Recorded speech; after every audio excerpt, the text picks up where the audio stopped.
नमस्कार दोस्तों, हिंदी वाली स्टोरी में आपका स्वागत है। आज हम आपके लिए लेकर आए हैं मुंशी प्रेमचंद द्वारा लिखी एक कालजयी कहानी महातीर्थ। मुंशी इंद्रमणि की आमदनी कम थी और खर्च ज्यादा। अपने बच्चे के लिए दाई का खर्च न उठा सकते थे, लेकिन एक तो बच्चे की सेवा शुश्रूषा की फिक्र और दूसरे अपने बराबर वालों से हेठे बनकर रहने का अपमान इस खर्च को सहने पर मजबूर करता था। बच्चा दाई को बहुत चाहता था, हरदम उसके गले का हार बना रहता था, इसलिए दाई और भी जरूरी मालूम होती थी। पर शायद सबसे बड़ा कारण यह था कि वह मुरौवत के वश दाई को जवाब देने का साहस नहीं कर सकते थे। बुढ़िया उनके यहाँ 3 साल से नौकर थी। उसने उनके इकलौते लड्डयचके का लालन पालन किया था। अपना काम बद्धी मुस्तैदी और परिश्रम से करती थी। उसे निकालने का कोई बहाना नहीं था और व्यर्थ खुचदियाच निकालना इंद्रमणि जैसे भले आदमी के स्वभाव के विरुद्ध था। पर सुखदा इस संबंध में अपने पति से सहमत न थी। उसे संदेह था कि दाई हमें लूटे लेती है। जब दाई बाजार से लौटती तो वह दालान में छिपी रहती कि देखूं आटा कहीं छिपाकर तो नहीं रख देती, लकड़ी तो नहीं छिपा देती। उसकी लाई हुई चीजों को घंटों देखती, पूछताछ करती। बार बार पूछती, इतना ही क्यों? क्या भाव है? क्या इतना महंगा हो गया? दाई कभी तो इन संदेहात्मक प्रश्नों का उत्तर नम्रता पूर्वक देती, किंतु जब कभी बहूजी ज्यादा तेज हो जाती तो वह भी कड्डी पर डट जाती थी। शपथें खाती, सफाई की शहादतें पेश करती। वाद विवाद में घंटों लग जाते थे। प्रायः नित्य यही दशा रहती थी और प्रतिदिन यह नाटक दाई के अश्रुपात के साथ समाप्त होता था। दाई का इतनी सख्तियां झेलकर पड़ी डिडिये रहना सुखदा के संदेह को और भी पुष्ट करता था। उसे कभी विश्वास नहीं होता था कि यह बुढ़िया केवल बच्चे के प्रेमवश पड़ी हुई है। वह बुढ़िया को इतनी बाल प्रेमशीला नहीं समझती थी। संयोग से एक दिन दाई को बाजार से लौटने में जरा देर हो गई। वहां 2 कुजदिनों में देवासुर संग्राम मचा था। उनका चित्रमय हाव भाव, उनका आग्नेय तर्क वितर्क, उनके कटाक्ष और व्यंग्य सब अनुपम थे। विष के 2 नद थे या ज्वाला के 2 पर्वत जो दोनों तरफ से उमद्द कर आपस में टकरा गए थे। क्या वाक प्रवाह था, कैसी विचित्र विवेचना! उनका शब्द बाहुल्य, उनकी मार्मिक विचारशीलता, उनके अलंकृत शब्द विन्यास और उनकी उपमाओं की नवीनता पर ऐसा कौन सा कवि है जो मुग्ध न हो जाता। उनका धैर्य, उनकी शांति विस्मयजनक थी। दर्शकों की एक खासी भीड़ भी थी। वह लाज को भी लज्जित करने वाले इशारे, वह अश्लील शब्द जिनसे मलिनता के भी कान खद्दे होते, सहस्त्रों रसिक जनों के लिए मनोरंजन की सामग्री बने हुए थे। दाई भी खड्डी हो गई कि देखूं क्या मामला है। तमाशा इतना मनोरंजक था कि उसे समय का बिल्कुल ध्यान न रहा। यकायक जब 9 के घंटे की आवाज कान में आई तो चौंक पधी और लपकी हुई घर की ओर चली। सुखदा भरी बैठी थी। दाई को देखते ही त्योरी बदलकर बोली, क्या बाजार में खो गई थी? दाई विनयपूर्ण भाव से बोली, एक जान पहचान की मेहरी से भेंट हो गई। वह बातें करने लगी। सुखदा इस जवाब से और भी चिढ़कर बोली, यहां दफ्तर जाने को देर हो रही है और तुम्हें सैर सपाटे की सूझती है। परंतु दाई ने इस समय दबने में ही कुशल समझी। बच्चे को गोद में लेने चली, पर सुखदा ने जिद्दक कर कहा, रहने दो, तुम्हारे बिना वह व्याकुल नहीं हुआ जाता। दाई ने इस आज्ञा को मानना आवश्यक नहीं समझा। बहूजी का क्रोध ठंडा करने के लिए इससे उपयोगी और कोई उपाय न सूझा। उसने रुद्रमणि को इशारे से अपने पास बुलाया। वह दोनों हाथ फैलाए लड खद्दाता हुआ उसकी ओर चला। दाई ने उसे गोद में उठा लिया और दरवाजे की तरफ चली, लेकिन सुखदा बाज की तरह झपटी और रुद्र को उसकी गोद से छीनकर बोली, तुम्हारी यह धूर्तता बहुत दिनों से देख रही हूं। यह तमाशे किसी और को दिखाइयो। यहां जी भर गया। दाई रुद्र पर जान देती थी और समझती थी कि सुखदा इस बात को जानती है। उसकी समझ में सुखदा और उसके बीच यह ऐसा मजबूत संबंध था जिसे साधारण झटके तोड़ ढह न सकते थे। यही कारण था कि सुखदा के कटु वचनों को सुनकर भी उसे यह विश्वास न होता था कि मुझे निकालने पर प्रस्तुत है। सुखदा ने यह बातें कुछ ऐसी कठोरता से कहीं और रुद्र को ऐसी निर्दयता से छीन लिया कि दाई से सह्य न हो सका। बोली, बहू जी, मुझसे कोई बद्धा अपराध तो नहीं हुआ। बहुत तो 5 घंटे की देर हुई होगी। इस पर आप इतना बिगड़ा रही हैं तो साफ क्यों नहीं कह देती कि दूसरा दरवाजा देखो। नारायण ने पैदा किया है तो खाने को भी देगा। मजदूरी का अकाल थोड़े ही है। सुखदा ने कहा, तो यहां तुम्हारी परवाह ही कौन करता है? तुम्हारी जैसी लौंडी ने गली गली ठोकरें खाती फिरती हैं। दाई ने जवाब दिया, हाँ, नारायण आपको कुशल से रखें। लौंडी ने और दाइयां आपको बहुत मिलेंगी। मुझसे जो कुछ अपराध हुआ हो क्षमा कीजिएगा, मैं जाती हूं। सुखदा जाकर मर्दाने में अपना हिसाब कर लो। दाई मेरी तरफ से रुद्र बाबू को मिठाइयां मंगवा दीजिएगा। इतने में इंद्रमणि भी बाहर से आ गए। पूछा, क्या है क्या? दाई ने कहा, कुछ नहीं। बहू जी ने जवाब दिया है, घर जाती हूं। इंद्रमणि गृहस्थी के जंजाल से इस तरह बचते थे जैसे कोई नंगे पैर वाला मनुष्य कांटों से बचे। उन्हें सारे दिन एक ही जगह खड्डे रहना मंजूर था, पर कांटों में पैर रखने की हिम्मत न थी। खिन्न होकर बोले, बात क्या हुई? सुखदा ने कहा, कुछ नहीं, अपनी इच्छा। जी नहीं चाहता, नहीं रखते। किसी के हाथों बिक तो नहीं गए? इंद्रमणि ने झुझलाकर कहा, तुम्हें बैठे बैठे एक ना एक खुजार्ड सूझती रहती है। सुखदा ने तिनक कर कहा, हाँ, मुझे तो इसका रोग है। क्या करूं, स्वभाव ही ऐसा है। तुम्हें यह बहुत प्यारी है तो ले जाकर गले में बांध लो, मेरे यहां जरूरत नहीं। दाई घर से निकली तो आंखें डबडबाई हुई थीं। हृदय रुद्रमणि के लिए तड़प रहा था। जी चाहता था कि एक बार बालक को लेकर प्यार कर लूं, पर यह अभिलाषा लिए हुए ही उसे घर से बाहर निकलना पड़ा। रुद्रमणि दाई के पीछे पीछे दरवाजे तक आया, पर दाई ने जब दरवाजा बाहर से बंद कर दिया तो वह मचलकर जमीन पर लेट गया और अन्ना अन्ना कहकर रोने लगा। सुखदा ने चुमकारा, प्यार किया, गोद में लेने की कोशिश की, मिठाई देने का लालच दिया, मेला दिखाने का वादा किया। इससे जब काम न चला तो बंदर, सिपाही, लूलू और हवा की धमकी दी, पर रुद्र ने वह रौद्र भाव धारण किया कि किसी तरह चुप न हुआ। यहां तक कि सुखदा को क्रोध आ गया, बच्चे को वहीं छोड़ दिया और आकर घर के धंधे में लग गई। रोते रोते रुद्र का मुंह और गाल लाल हो गए, आंखें सूज गईं। निदान वह वहीं जमीन पर सिसकते सिसकते सो गया। सुखदा ने समझा था कि बच्चा थोड़ी देर में रोध होकर चुप हो जाएगा। रुद्र ने जागते ही अन्ना की रट लगाई। 3 बजे इंद्रमणि दफ्तर से आए और बच्चे की यह दशा देखी तो स्त्री की तरफ कुपित नेत्रों से देखकर उसे गोद में उठा लिया और बहलाने लगे। जब अंत में रुद्र को यह विश्वास हो गया कि दाई मिठाई लेने गई है तो उसे संतोष हुआ, परंतु शाम होते ही उसने फिर चीखना शुरू किया, अन्ना मिठाई ला। इस तरह 2-3 दिन बीत गए। रुद्र को अन्ना की रट लगाने और रोने के सिवा और कोई काम न था। वह शांत प्रकृति कुत्ता जो उसकी गोद से एक क्षण के लिए भी न उतरता था, वह मौन व्रतधारी बिल्ली जिसे ताक पर देखकर वह खुशी से फूला न समाता था, वह पंखहीन चिद्दिया जिस पर वह जान देता था, सब उसके चित्त से उतर गए। वह उनकी तरफ आंख उठाकर भी न देखता। अन्ना जैसी जीती जागती, प्यार करने वाली, गोद में लेकर घुमाने वाली, थपक थपक कर सुलाने वाली, गा गा कर खुश करने वाली चीज का स्थान उन निर्जीव चीजों से पूरा न हो सकता था। वह अक्सर सोते सोते चौंक पर डैशता, अन्ना अन्ना पुकार कर हाथों से इशारा करता, मानो उसे बुला रहा है। अन्ना की खाली कोठरी में घंटों बैठा रहता। उसे आशा होती कि अन्ना यहां आती होगी। इस कोठरी का दरवाजा खुलते सुनता तो अन्ना अन्ना कहकर दौड़ता, समझता कि अन्ना आ गई। उसका भरा हुआ शरीर घुल गया, गुलाब जैसा चेहरा सूख गया। माँ और बाप उसकी मोहनी हंसी के लिए तरस कर रह जाते थे।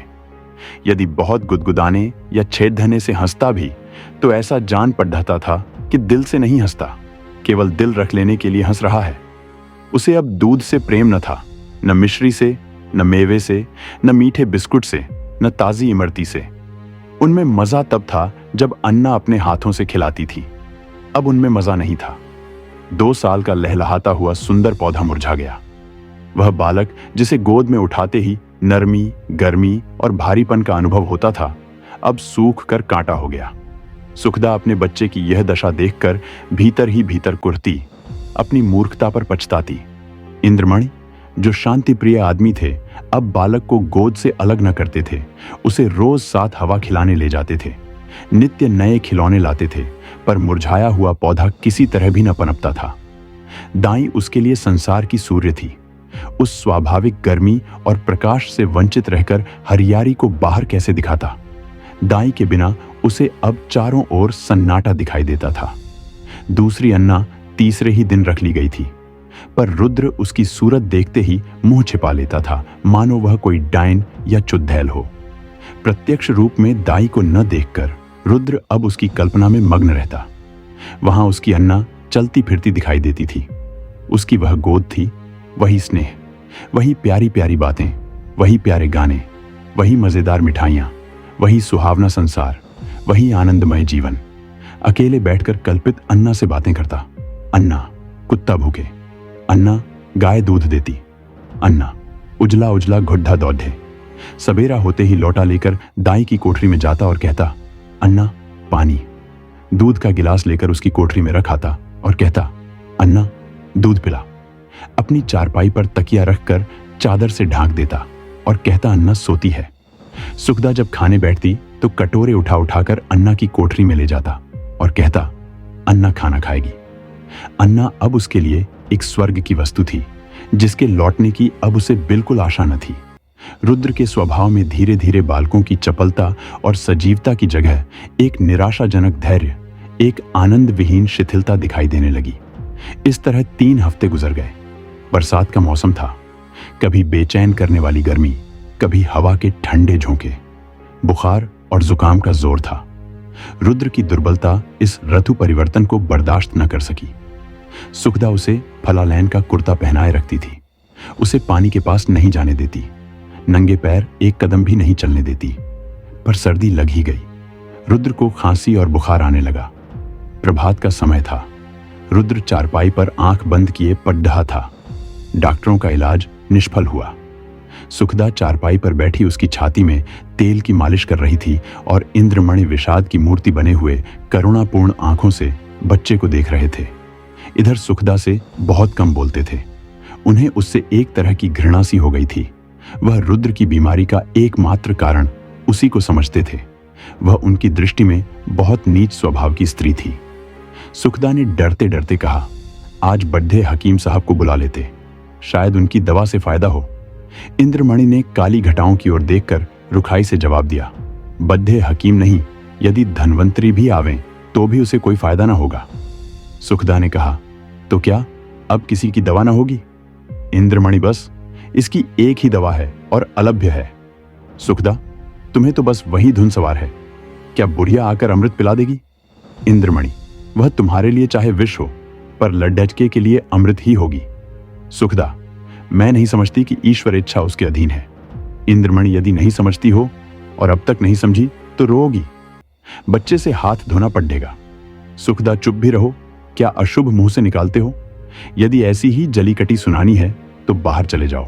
इंद्रमणि, तो मैं जाता हूं, पर याद रखो यह हत्या तुम्हारी ही गर्दन पर होगी।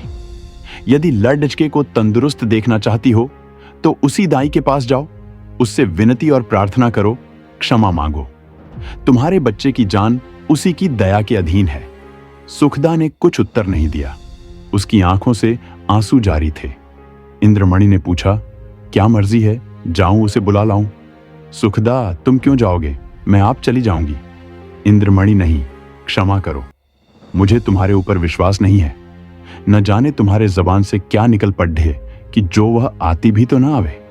सुखदा ने पति की ओर फिर तिरस्कार की दृष्टि से देखा और बोली, हाँ और क्या, मुझे अपने बच्चे की बीमारी का शोक थोड़े ही है। मैंने लाज के मारे तुमसे कहा नहीं, पर मेरे हृदय में यह बात बार बार उठी है। यदि मुझे दाई के मकान का पता मालूम होता तो मैं कब की उसे मना लाई होती। वह मुझसे कितनी ही नाराज हो, पर रुद्र से उसे प्रेम था। मैं आज ही उसके पास जाऊंगी। तुम विनती करने को कहते हो, मैं उसके पैरों पर डेचने के लिए तैयार हूं। उसके पैरों को आंसुओं से भिगोऊंगी और जिस तरह राजी होगी राजी करूंगी। सुखदा ने बहुत धैर्य धरकर यह बातें कहीं, परंतु उमड़े हुए आंसू न रुक सके। इंद्रमणि ने स्त्री की ओर सहानुभूतिपूर्वक देखा और लज्जित हो बोले, मैं तुम्हारा जाना उचित नहीं समझता, मैं खुद ही जाता हूं। कैलासी संसार में अकेली थी। किसी समय उसका परिवार गुलाब की तरह फूला हुआ था, परंतु धीरे धीरे उसकी सब पत्तियां गिर गईं। अब उसकी सब हरियाली नष्ट भ्रष्ट हो गई और अब वही एक सूखी हुई टहनी उस हरे भरे पेड़-डाच की चिह्न रह गई थी। परंतु रुद्र को पाकर इस सूखी हुई टहनी में जान पड़ गई थी। इसमें हरी भरी पत्तियां निकल आई थीं। वह जीवन जो अब तक नीरस और शुष्क था, अब सरस और सजीव हो गया था। अंधेरे जंगल में भटके हुए पथिक को प्रकाश की झलक आने लगी। अब उसका जीवन निरर्थक नहीं बल्कि सार्थक हो गया था। कैलासी रुद्र की भोली भाली बातों पर निछावर हो गई, पर वह अपना स्नेह सुखदा से छिपाती थी, इसलिए कि मां के हृदय में द्वेष न हो। वह रुद्र के लिए मां से छिपकर मिठाइयां लाती और उसे खिलाकर प्रसन्न होती। वह दिन में 2-3 बार उसे उपटन मलती कि बच्चा खूब पुष्ट हो। वह दूसरों के सामने उसे कोई चीज नहीं खिलाती कि उसे नजर लग जाएगी। सदा वह दूसरों से बच्चे के अल्पाहार का रोना रोया करती। उसे बुरी नजर से बचाने के लिए ताबीज और गंडे लाती रहती। यह उसका विशुद्ध प्रेम था, उसमें स्वार्थ की गंध भी न थी। इस घर से निकलकर आज कैलासी की वह दशा थी जो थिएटर में यकायक बिजली लैंपों के बुझ जाने से दर्शकों की होती है। उसके सामने वही सूरत नाच रही थी, कानों में वही प्यारी प्यारी बातें गूंज रही थीं। उसे अपना घर कांटे खाता था, उस काल कोठरी में दम घुटा जाता था। रात ज्यों त्यों कर कटी। सुबह को वह घर में झाड़ू लगा रही थी। बाहर ताजे हलवे की आवाज सुनकर बद्धी फुर्ती से घर से बाहर निकल आई। तब याद आ गया, आज हलवा कौन खाएगा, आज गोद में बैठकर कौन चहकेगा। वह मधुर गान सुनने के लिए जो हलवा खाते समय रुद्र की आंखों से, होठों से और शरीर के एक एक अंग से बरसता, कैलासी का हृदय तड़प गया। वह व्याकुल होकर घर से बाहर निकली कि चलूं रुद्र को देखाऊं, पर आधे रास्ते से लौट गई। रुद्र कैलासी के ध्यान से एक क्षण भर के लिए भी नहीं उतरता था। वह सोते सोते चौंक पर ढहती, जान पर ढहता रुद्र डंडे का घोद्दा दबाए चला आता है। पड़ोसियों के पास जाती तो रुद्र ही की चर्चा करती। रुद्र उसके दिल और जान में बसा हुआ था। सुखदा के कठोरतापूर्ण कुव्यवहार का उसके हृदय में ध्यान नहीं था। वह रोज इरादा करती थी कि आज रुद्र को देखने चलूंगी। उसके लिए बाजार से मिठाइयां और खिलौने लाती। घर से चलती पर रास्ते से लौट आती। कभी 2-4 कदम से आगे नहीं बढ़ा जाता। कौन मुंह लेकर जाऊं? जो प्रेम को धूर्तता समझता हो उसे कौन सा मुंह दिखाऊं? कभी सोचती, यदि रुद्र मुझे न पहचाने तो? बच्चों के प्रेम का ठिकाना ही क्या? नई दाई से हिल मिल गया होगा। यह ख्याल उसके पैरों पर जंजीर का काम कर जाता था। इस तरह 2 हफ्ते बीत गए। कैलासी का जी उचटा रहता, जैसे उसे कोई लंबी यात्रा करनी हो। घर की चीजें जहां की तहां पड्ढी रहती, न खाने की सुधि थी न कपद्धे की। रात दिन रुद्र ही के ध्यान में डूबी रहती थी। संयोग से इन्हीं दिनों बद्रीनाथ की यात्रा का समय आ गया। मोहल्ले के कुछ लोग यात्रा की तैयारियां करने लगे। कैलासी की दशा इस समय उस पालतू चिद्दिया की सी थी जो पिंजद्दे से निकलकर फिर किसी कोने की खोज में हो। उसे विस्मृति का यह अच्छा अवसर मिल गया। यात्रा के लिए तैयार हो गई। आसमान पर काली घटाएं छाई हुई थीं और हल्की हल्की फुहारें पड्डीडीडीएच रही थीं। दिल्ली स्टेशन पर यात्रियों की भीड़ डाश थी। कुछ गादियों पर बैठे थे, कुछ अपने घर वालों से विदा हो रहे थे। चारों तरफ एक हलचल सी मची थी। संसार माया आज भी उन्हें जकदे हुए थी। कोई स्त्री को सावधान कर रहा था कि धान कट जावे तो तालाब वाले खेत में मटर बो देना और बाग के पास गेहूं। कोई अपने जवान लड्ढके को समझा रहा था, असामियों पर बकाया लगान की नालिश में देर न करना और 2 रुपये सैकड़ा सूद जरूर काट लेना। एक बूढ़े व्यापारी महाशय अपने मुनीम से कह रहे थे कि माल आने में देर हो तो खुद चले जाइएगा और चलतू माल लीजिएगा, नहीं तो रुपया फंस जाएगा। पर कोई कोई ऐसे श्रद्धालु मनुष्य भी थे जो धर्म मग्न दिखाई देते थे। वे या तो चुपचाप आसमान की ओर निहार रहे थे या माला फेरने में तल्लीन थे। कैलासी भी एक गाड़ी में बैठी सोच रही थी, इन भले आदमियों को अब भी संसार की चिंता नहीं छोड़ देती। वही बनिज व्यापार, लेन देन की चर्चा। रुद्र इस समय यहां होता तो बहुत रोता, मेरी गोद से कभी न उतरता। लौटकर उसे अवश्य देखने जाऊंगी। या ईश्वर किसी तरह गाढ़ी चले। गर्मी के मारे जी व्याकुल हो रहा है। इतनी घटा उमद्दी हुई है किंतु बरसने का नाम नहीं लेती। मालूम नहीं यह रेल वाले क्यों देर कर रहे हैं। झूठ मूठ इधर उधर दौड़ते फिरते हैं। यह नहीं कि झटपट गाड़ी खोल दें, यात्रियों की जान में जान आए। एकाएक उसने इंद्रमणि को बाइसिकल लिए प्लेटफार्म पर आते देखा। उसका चेहरा उतरा हुआ और कपद्धे पसीने से तर थे। वह गाड़ियों में झांकने लगे। कैलासी केवल यह जताने के लिए कि मैं भी यात्रा करने जा रही हूं, गादी से बाहर निकल आई और इंद्रमणि उसे देखते ही लपक कर करीब आ गए और बोले, क्यों कैलासी, तुम भी यात्रा को चली? कैलासी ने सगर्व दीनता से उत्तर दिया, हाँ, यहां क्या करूं? जिंदगी का कोई ठिकाना नहीं, मालूम नहीं कब आंखें बंद हो जाएं। परमात्मा के यहां मुंह दिखाने का भी तो कोई उपाय होना चाहिए। रुद्र बाबू अच्छी तरह हैं? इंद्रमणि, अब तो जा ही रही हो, रुद्र का हाल पूछकर क्या करोगी? उसे आशीर्वाद देती रहना। कैलासी की छाती धड़कने लगी, घबराकर बोली, उनका जी अच्छा नहीं है क्या? इंद्रमणि, वह तो उसी दिन से बीमार है जिस दिन तुम वहां से निकली। 2 हफ्ते तक उसने अन्ना अन्ना की रट लगाई, अब 1 हफ्ते से खांसी और बुखार में पड्डा है। सारी दवाइयां करके हार गया, कुछ फायदा न हुआ। मैंने सोचा था कि चलकर तुम्हारी अनुनय विनय करके लिवा लाऊंगा, क्या जाने तुम्हें देखकर उसकी तबीयत सफल जाए। पर तुम्हारे घर पर आया तो मालूम हुआ कि तुम यात्रा करने जा रही हो। अब किस मुंह से चलने को कहूं? तुम्हारे साथ सलूक ही कौन सा अच्छा किया था जो इतना साहस करूं? फिर पुण्य कार्य में विघ्न डालने का भी डर है। जाओ, उसका ईश्वर मालिक है, आयु शेष है तो बच ही जाएगा, अन्यथा ईश्वरीय गति में किसी का क्या वश। कैलासी की आंखों के सामने अंधेरा छा गया, सामने की चीजें तैरती हुई मालूम होने लगी। हृदय भावी अशुभ की आशंका से दहल गया। हृदय से निकल पड़ा, या ईश्वर, मेरे रुद्र का बाल बांका ना हो। प्रेम से गला भराया, विचार किया, मैं कैसी कठोर हृदय हूं। प्यारा बच्चा रो रोकर हलाकान हो गया और मैं उसे देखने तक नहीं गई। सुखदा का स्वभाव अच्छा नहीं, न सही, किंतु रुद्र ने मेरा क्या बिगाड़ा था कि मैंने मां का बदला बेटे से लिया। ईश्वर, मेरा अपराध क्षमा करो। प्यारा रुद्र मेरे लिए हुद्दक रहा है। इस ख्याल से कैलासी का कलेजा मसोस उठा और आंखों से आंसू बह निकले। मुझे क्या मालूम था कि उसे मुझसे इतना प्रेम है, नहीं मालूम बच्चे की क्या दशा है। भयातुर हो बोली, दूध तो पीते हैं ना? इंद्रमणि, तुम दूध पीने को कहती हो? उसने 2 दिन से आंखें तक नहीं खोली। कैलासी, या मेरे परमात्मा, अरे कुली, कुली, बेटा आकर मेरा सामान गाड़ी से उतार दे, अब मुझे तीरथ जाना नहीं सूझता। हाँ बेटा, जल्दी कर। बाबूजी, देखो कोई एक का हो तो ठीक कर लो। एक का रवाना हुआ। सामने सड्याक पर बग्घिया खड्डी थी। घोद्धा धीरे धीरे चल रहा था। कैलासी बार बार झुझलाती थी और एक कावान से कहती थी, बेटा जल्दी कर, मैं तुझे कुछ ज्यादा दे दूंगी। रास्ते में मुसाफिरों की भीड़ देखकर उसे क्रोध आता था।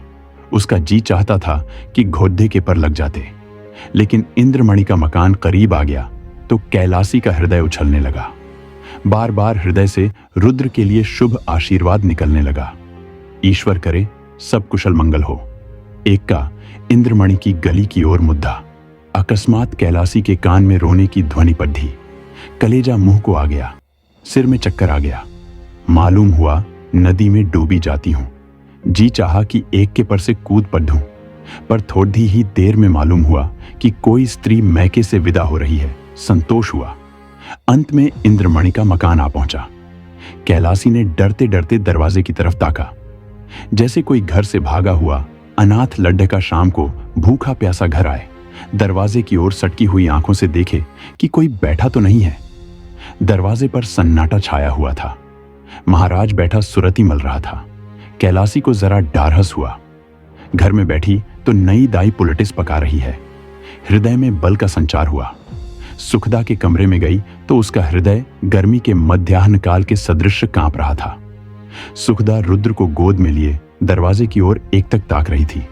शोक और करुणा की मूर्ति बनी थी। कैलासी ने सुखदा से कुछ नहीं पूछा। रुद्र को उसकी गोद से लिया और उसकी तरफ सजल नयनों से देखकर कहा, बेटा रुद्र, आंखें खोलो।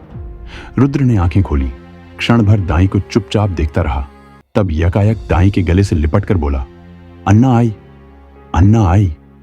रुद्र का पीला मुरझाया हुआ चेहरा खिल उठा, जैसे बुझते हुए दीपक में तेल पड़ जाए। ऐसा मालूम हुआ मानो वह कुछ बरह गया है। 1 हफ्ता बीत गया। प्रातःकाल का समय था। रुद्र आंगन में खेल रहा था। इंद्रमणि ने बाहर से आकर उसे गोद में उठा लिया और प्यार से बोले, तुम्हारी अन्ना को मारकर भगा दें? रुद्र ने मुंह बनाकर कहा, नहीं, रोएगी। कैलासी बोली, क्यों बेटा, तुमने तो मुझे बद्रीनाथ नहीं जाने दिया। मेरी यात्रा का पुण्य फल कौन देगा? इंद्रमणि ने मुस्कुराकर कहा, तुम्हें उससे कहीं अधिक पुण्य हो गया। यह तीर्थ महातीर्थ है। दोस्तों, कहानी यहीं समाप्त होती है। अगर आपको यह वीडियो पसंद आया हो तो इसे लाइक करें, अपने दोस्तों के साथ शेयर करें और चैनल को सब्सक्राइब करना ना भूलें। फिर मिलते हैं ऐसे ही एक और दिलचस्प कहानी के साथ। तब तक के लिए धन्यवाद।